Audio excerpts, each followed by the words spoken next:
அக்குநித்தி TV அன்பு நேயர்களே, உங்கள் அக்குநித்தியின் அன்பு வணக்கங்கள்.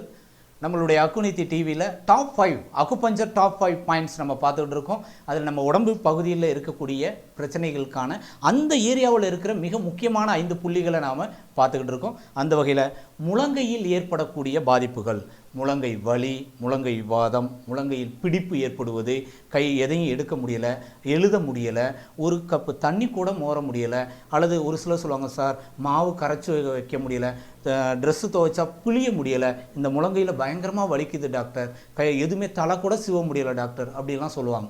இந்த முழங்கையில் ஏற்படக்கூடிய வலி, வீக்கம், பிடிப்பு, வாதத்துக்கு மிக அற்புதமான அக்குபஞ்சர் பாயிண்ட்ஸ் நம்ம பார்ப்போம். கையை இந்த எல் ஷேப்பில் இப்படி வச்சிங்கன்னா இந்த எல்போ கிரீஸ் அப்படின்னு சொல்லக்கூடிய இந்த மடிப்பு ரேகை முடியும் போது இங்கே அமைந்து இருக்கக்கூடிய LI11 அப்படிங்கிற புள்ளி. இந்த LI11 மிக மிக முக்கியமானது. இது ஒரு பெஸ்ட் ஹோமியோஸ்டேட்டிக் பாயிண்ட், இம்யூன் என்கான்சிங் point, plus earth point and mother point அப்படின்னு சொல்லக்கூடிய அக்குபஞ்சரில் மிக மிக அற்புதமான ஒரு புள்ளி தான். ப்ளஸ் ஹீஷி பாயிண்டாகவும் வேலை செய்யும். அப்போ இது முழங்கை வலி, வீக்கம், வாதத்துக்கு பயன்படுத்தலாம்.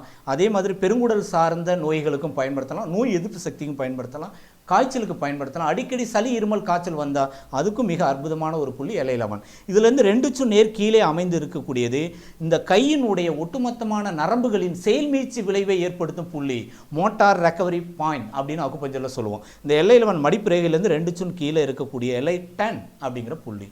இந்த புள்ளியும் முழங்கையில் ஃப்ளெக்சிபிளாக சுருங்கி விரிவதற்கு, நரம்புகளில் கடுக்கிறதோ வலிக்கிறதோ நரம்பு சார்ந்த பிரச்சனைகள் வராமல் தடுப்பதற்கு இந்த புள்ளி மிக மிக முக்கியமானது LI10. அடுத்து மிக முக்கியமானது உள்புறத்தில் கையை லேசாக அப்படி மடக்குனிங்கன்னா இந்த பைசப்ஸ் டெண்டான்ஸ் அப்படின்னு சொல்லக்கூடிய மேலேருந்து வரக்கூடிய இந்த தசை நார் தெரியும். இந்த தசைநார் அப்படி பிடிச்சிங்கன்னா இதனுடைய வெளிப்புற பகுதி, இந்த கிரீஸ்லேயே இந்த தசைநாரினுடைய வெளிப்புற பகுதி, நம்ம நார்மலாக சலைன் போடும்போது இந்த இடத்துல வெயின் பார்ப்பாங்க, வெயின் தெரியுதா அப்படின்னு தட்டி பார்ப்போம். அந்த இடத்துல தான் LU5 அப்படிங்கிற பாயிண்ட் இருக்குது. இதே நேர்கோட்டில் கையை இப்படி மடக்கணும்னா இந்த மடிப்பு ரேகை முடியும் போது ஒரு புள்ளி இருக்குது, H3, இருதய சக்தி ஓட்டப்பாதை, ஹார்ட் சேனலுடைய 3வது புள்ளி. இந்த 2 புள்ளிகளும் இந்த கை எல்போ உள்புறமாக மடக்கிறதுல சிரமம் இருந்தால் LU5, H3, கை பின்புறமாக இப்படி விரிக்கிறதுல சிரமம் இருந்தால் LI11 அண்ட் TW10 அப்படிங்கிற பாயிண்ட்.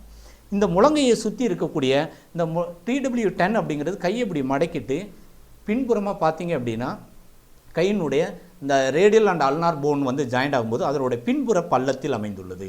இந்த கையினுடைய இந்த போனினுடைய டிப்பில் இருந்து மத்தியில் பின்புறமாக அமைந்துள்ளது ட்ரிபிள் ஆர்மர் 10. அப்போ இந்த முழங்கையில் triple armour 10, LI11, LI10, LU5 and H3 இந்த 5 புள்ளிகள் பயன்படுத்தினால் இந்த முழங்கையில் ஏற்படக்கூடிய வீக்கம், வாதம், பிடிப்பு, வலிகளுக்கு மிக மிக அற்புதமான ஒரு புள்ளி. சில ஸ்ட்ரோக் பேஷண்ட்லாம் கையை பார்த்தோம்னா இதுக்கு மேலே நீட்ட முடியாது, இதுக்கு மேலே தூக்க முடியாது, இந்த கையை அப்படியே வச்சுருப்பாங்க, எதுவுமே அசைக்க முடியாது. ஏன்னா இந்த இடத்துல பயங்கரமான ஸ்டிப்னஸ் இருக்கும். மிக அற்புதமாக இந்த 5 புள்ளிகள் முழங்கையை நல்லா ஃப்ளெக்சிபிளாக விரிவதற்கு, கையை தூக்குறதுக்கு, மடக்கிறதுக்கு, வெயிட் தூக்குறதுக்கு அவ்வளோ அற்புதமாக ரிசல்ட் கொடுக்கக்கூடிய புள்ளிகள் இந்த முழங்கையில் பார்த்துருக்கோம். அடுத்த பகுதியில், அடுத்த வீடியோவில் நம்ம பார்ப்போம். ஒவ்வொரு பகுதியில் இருக்கக்கூடிய அக்குபஞ்சர் டாப் 5 பாயிண்ட்ஸ் பார்த்துக்கிட்டு இருக்கோம். நெக்ஸ்ட் வீடியோவில் பார்ப்போம். நன்றி, வணக்கம்.